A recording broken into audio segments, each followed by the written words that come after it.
So I am on the road to recovery, but still not there. It is amazing how we want to rush being better. We want to rush the recovery process. It is such a modern world thing, this hurry, rush. Anyway, so if you can still hear it in my voice, obviously it'll be lingering there for a while. I'm still coughing, but I just wanted to take some more time out, as always, to spend some time with you guys. This is my happy place, and I hope it is a welcoming, non-judgmental, and happy space for you guys as well. So I hope that you feel like you are hanging out with a friend. That's what I would really love. And a nearly 46-year-old friend. So this is a space for primarily women over 40, although everyone is welcome. And I know I have men in the audience, and thank you for being here. And today is a day that I feel like celebrating because my main channel has hit over 3,000 subscribers. So it's momentous. For me, that is big. The day I hit over 10,000 will be even more wonderful, obviously, and on and on and on. But sadly, the payment I received today was actually less than last month's payment. And I was thinking, this doesn't make sense. I was expecting a higher payment because obviously my channel has grown in the last month. But upon Googling, it would appear that the month's earnings is in arrears. So the exchange rate is a little bit less, which explains why the money has dropped. Less in my favor, meaning that the rand has strengthened to the dollar. And so I felt like, I was getting so excited. My channel's grown. I would hopefully have a few more 100 rands in my account, and I do not yet. So hopefully I will see that tick over for the next payment. So again, I've said it 1,000 times. YouTube is not a get-rich-quick scheme at all, by any means. It is a very slow, sometimes for me, painfully slow process. I'm putting in so much. It is worth it though. It's very gratifying. And now that my channel has sort of picked up, I got some very gratifying comments lately. And one of them said, "Oh, it was so exciting to wake up and see a new video from you." And that was like, oh, that kind of comment just made my day. It really did. I was like, I feel like a legit YouTuber. And now I'm hoping that the revenue will just catch up. And I really, it's not in my nature to want to go and like do pushy brand deals and collabs where you're just pushing shit on people. So hopefully the revenue catches up just from views. That would be awesome. And then, if something feels organic and natural, that would be also very cool. But it is gratifying to see something that I've put in so much work into, not put in, to see that slowly now blossom and flourish. Yeah.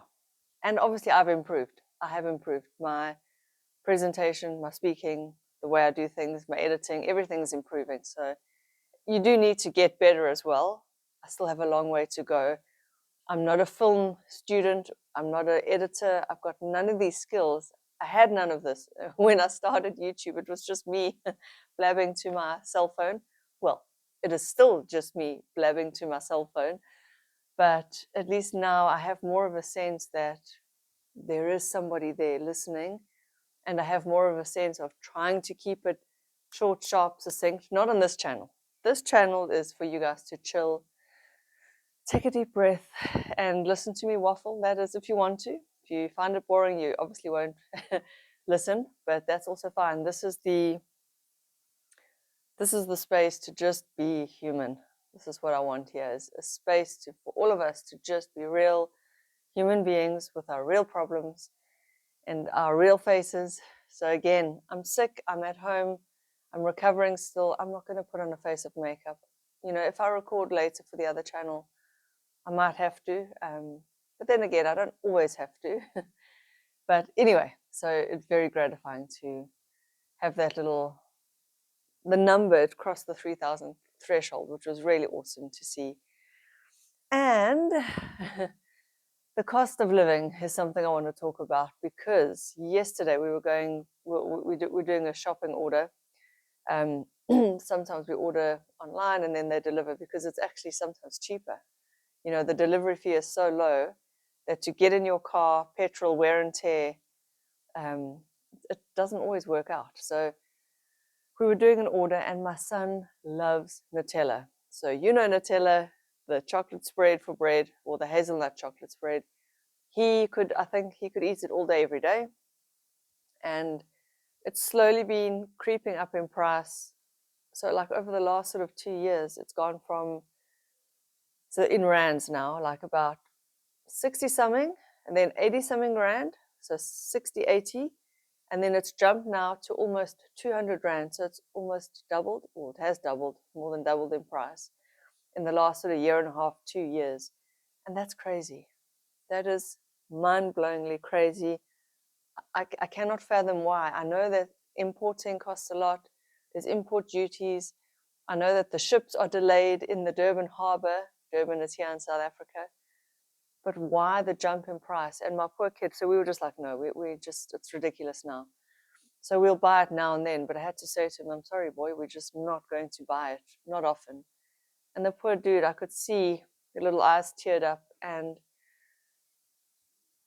it makes me almost mad. Why? Why is everything getting so expensive? Here in South Africa lately, food has gone through the roof. It is astronomical. And I shudder to think how people are affording things.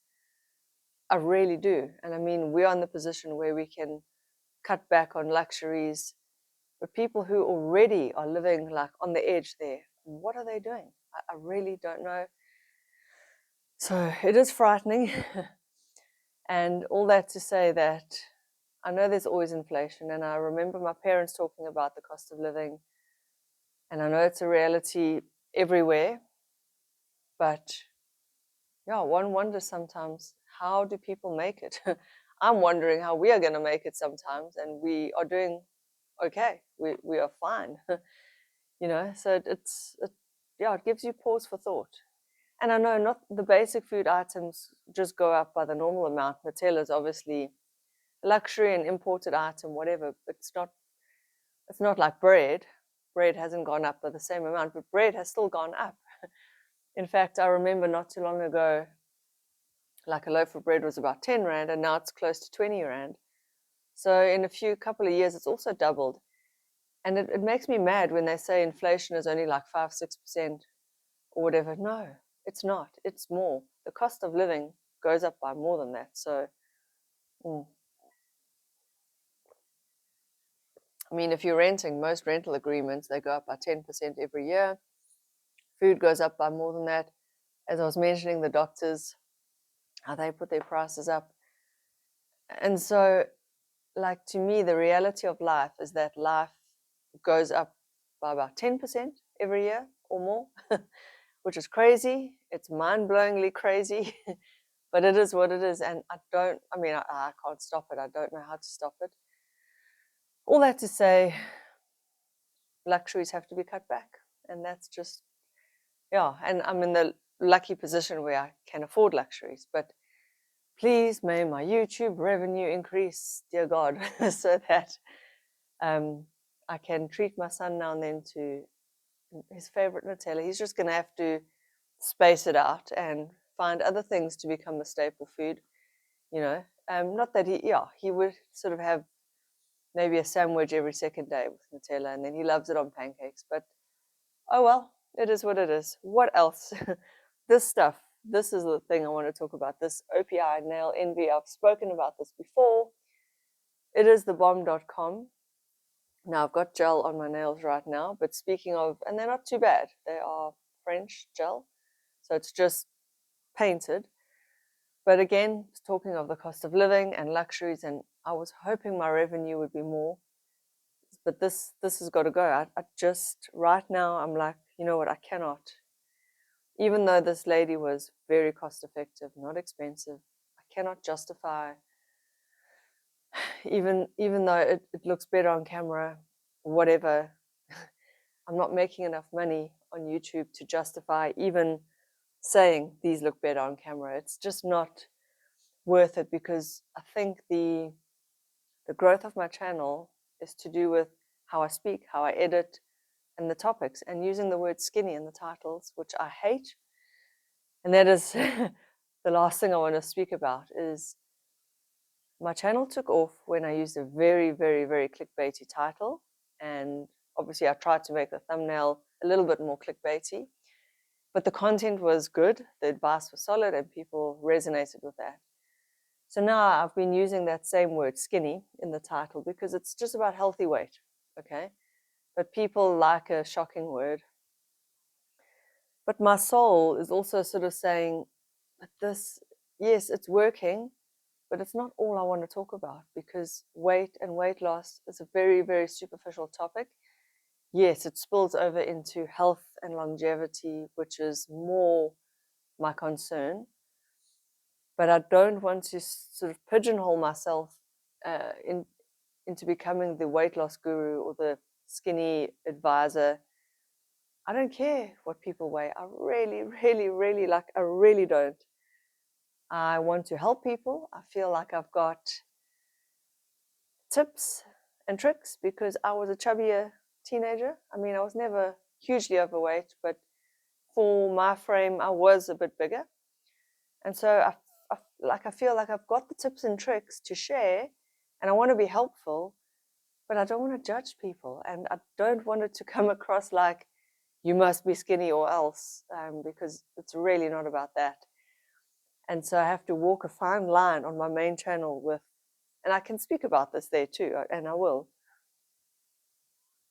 but it's walking a fine line between giving the help and then trying not to sound judgmental or look at me, I'm better than you, because which is not at all my intention. I mean, dear God.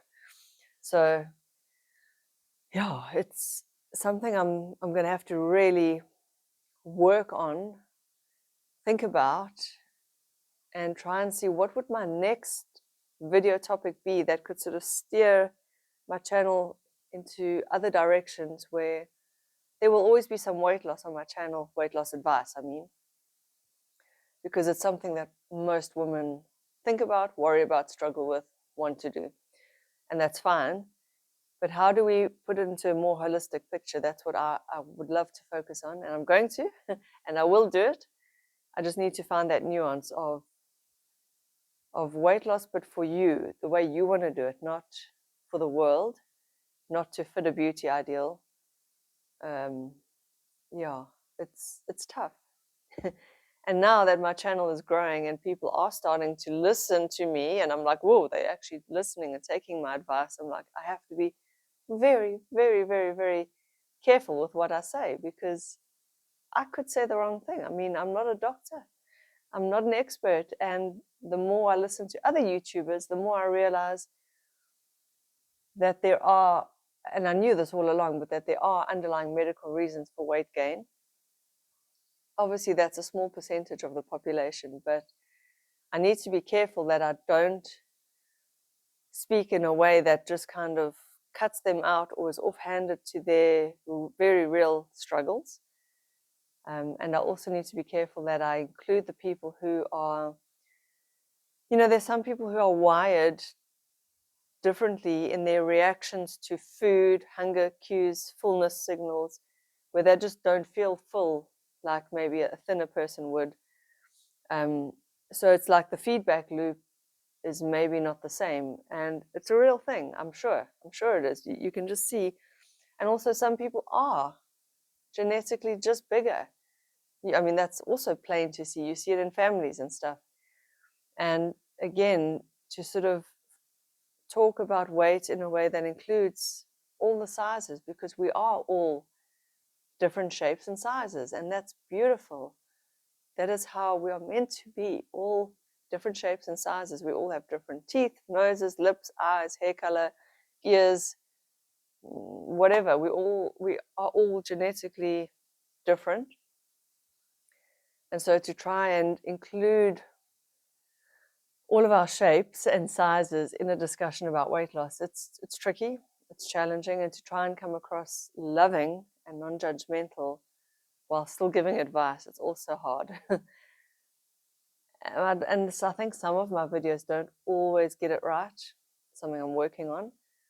All of this to say that when you listen to a YouTuber, try and remember that they are just a human being with something that they want to say and share, but that what they say is not gospel. And I know you know this. I mean, we know this, but sometimes, again, like when you see someone on a screen, it's like they're on this platform being projected out into the world, like David Goggins, or I don't know who else. Who's another weight loss advisor? Even Andrew Huberman makes mistakes. So many. And you listen to them, but it doesn't mean that what they say is right for you. And it doesn't mean that it's right for most people. I'm not saying it's not right, but I'm just saying you need to listen to what YouTubers say with a huge degree of discernment. And I've also noticed that a lot of YouTubers, most of them, not all, but most, have no children. A lot of them are young, child-free, and so they've got more time, energy, disposable income, resource, whatever it is, flexibility to do things, say things, advise certain things.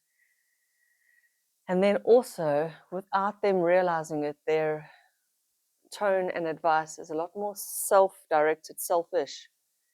And I don't mean to criticize people who don't have children. It's not my intention here, but the game changes completely when you have children. I always thought it wouldn't, but it does, and it did. Your whole life changes. Everything changes. And yes, there are a lot of selfish parents out there, but any good parent will know that you just cannot be selfish to the same degree. I'm not saying you can't be sort of caring for yourself as well when you have children, but you're always putting their needs first, and then your needs come second. You're always scheduling things around their schedules. You're always making sure they have what they need first, and then you have what you need. And as much as I do like to indulge myself when I can with, as you can see, nails or some luxuries, it is always making sure my kids is taken care of first, and then I go and do all those things. And this is something that young YouTubers who dish out advice, they've just got no clue. And sometimes we just listen to advice without realizing what their lives are like and what experiences that they have had.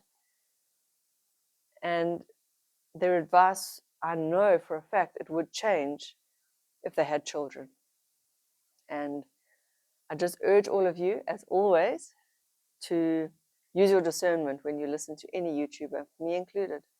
I could be saying something about weight loss and it completely does not apply to you because you have PCOS or whatever, and that's your reason for weight gain. And I'm not a doctor. I don't know about PCOS. I can offer you just normal, traditional weight loss advice and steps that kind of works for the majority of the population. But if that's not you, it's not going to apply to you. And the same goes for any advice on YouTube. Also, all these, like, even Brian Johnson, who talks about exercising for an hour a day, say like 6 days a week or even 7 days a week. That's all well and good when you're a billionaire and you can structure your life and you've got people coming to your house and monitoring and measuring and you've got your own gym at home and blah, blah, blah. If you're a parent who has multiple children, and let's say you've got aging parents, somebody ill in your family, you're working a job or two, or you're also trying to study, or whatever, let's say you've got a full life, where the actual fuck are you going to get time to exercise every day for an hour a day? I even battle to find the time, and I've only got one kid and a flexible routine. And exercise takes up time, not to mention the laundry and the changing of the clothes and all the showering and the getting ready and the getting to there and the getting home from there and then the meals around it.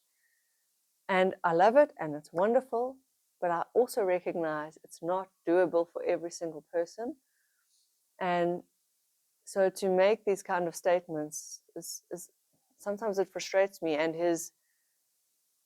I know he means well, and I know it is the truth that these things are healthy and sleep, we should prioritize our sleep. But how helpful is that to say to new parents of newborns?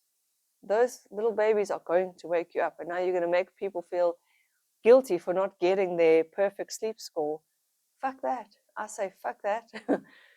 you know, you've also got to look at your own life and what is real and true for you in your own life. If you can't get a perfect sleep score, don't worry about it. If you can't exercise the way the experts are telling you to, don't worry about it. If you can't hit your protein goals, don't worry about it. Try and include fiber, but if you can't, don't worry about it. Just, I always think like we need to aim for the best. I mean, I always do try, but sometimes you've got to just say fuck it. And sometimes you've got to just live your life and be okay with your life, and also just celebrate your life and make your life the thing. Because you and your life, that is what's important. Not what the YouTubers are doing, not what they're telling you to do, all their tips and tricks and their 5 steps to this and their 10 steps and the 10 habits and the 10 laws and all of that. That's great. And there's a lot of good advice. I'm not knocking it. But always, always, always take that and tailor it to you. Yeah, that's, I think, the most important thing. Because so much of what I watch on YouTube, and I really hope my content doesn't do this, so much of what I watch ends up making me feel guilty. I don't know if you feel the same, but it ends up making me feel guilty, like, oh, I'm falling short here. Oh, crap, I can't afford that fancy moisturizer or that cool hair product. Or, you know, you watch these shopping hauls, you watch these home tours, and you're like, geez, I'm never going to afford that beachfront home. Like, what is the point to my life? And yet you forget that your life is rich because of the people in it. And if you have somebody who loves you, even a pet that loves you, or you just can give love to somebody, there is your richness right there. If you can just help somebody, that is your richness.